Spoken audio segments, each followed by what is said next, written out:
Hi, and welcome to the Wednesday Word. I am what some people may call directionally challenged. I know the sun rises in the east and sets in the west, but on any given day, please don't ask me which is which. I'm so happy that we now have GPS and I can manage to get around pretty well. I worked for the railroad for about 20 years before becoming a pastor. A lot of what I did was clerical work, but there were some exceptions. One day my boss asked me if I wanted to train to be a yard master. Now a yard master is the person that controls all the train traffic in the yard. So if I did do this, I could pick up some overtime over the weekend. So I said yes. The problem was the only opening was on Saturday nights from 11 at night to 7 in the morning in the yard office all by myself. That didn't thrill me, but I thought, well, I'll give it a try. Now the trains run in two directions, east and west. So that narrowed the odds for me. I really didn't have a whole lot to do during my shift because everything was pretty much laid out for me. I might see one or two trains the whole night. I thought to myself, I got this, this is easy. So there I was, sitting in my big swivel chair at this great big window overlooking the rail yard. I had my hand close to the radio in case I would get a call. I was feeling pretty confident. And then I got that call. I got that call on the radio. It was a train approaching. Now, all I had to do was give the train a track to come through the yard. Easy enough, right? So acting very professional, I answered with the train symbol. REBE 55, you are clear to come in on track 25. The conductor acknowledged this, and I was good.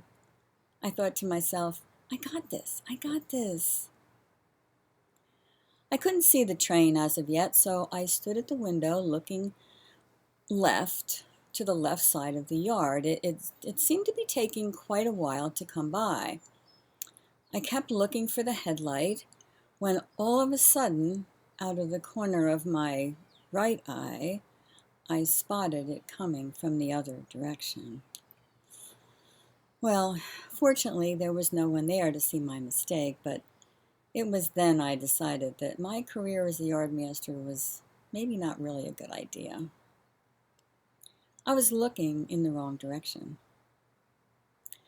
And we know that happens to us in our lives sometimes. We may be looking in the wrong direction, and we may also be steering our lives in the wrong direction. There's a scripture from Isaiah that was directed to Israel when they were making bad choices. It says, if you stray to the right or to the left, you will hear a word that comes from behind you. This is the way, walk in it. Well, we, like Israel, can lose our way sometimes, but the good news is that God is always there to direct our path and bring us back. But we have to pay attention, because God sometimes uses that still small voice to guide us. And we need to be careful because it is so easy to end up on the wrong track. And as we read in Jeremiah chapter 10, verse 23, it says, I know, Lord, that our lives are not our own, that we're not able to direct our paths. So what we're hearing is that our sense of direction may not be the greatest if we decide to do it ourselves. If we sit back in our fancy chairs and look out the window of the world and say to ourselves, we got this, we got this. Well, actually, we don't. We don't. The Bible is constantly telling us not to rely totally on ourselves, but to trust in God to show us the way. You know why? Because He is the way. So take the time. Take the time to listen to that voice that comes behind us that keeps us from falling off the rails. Have a good week.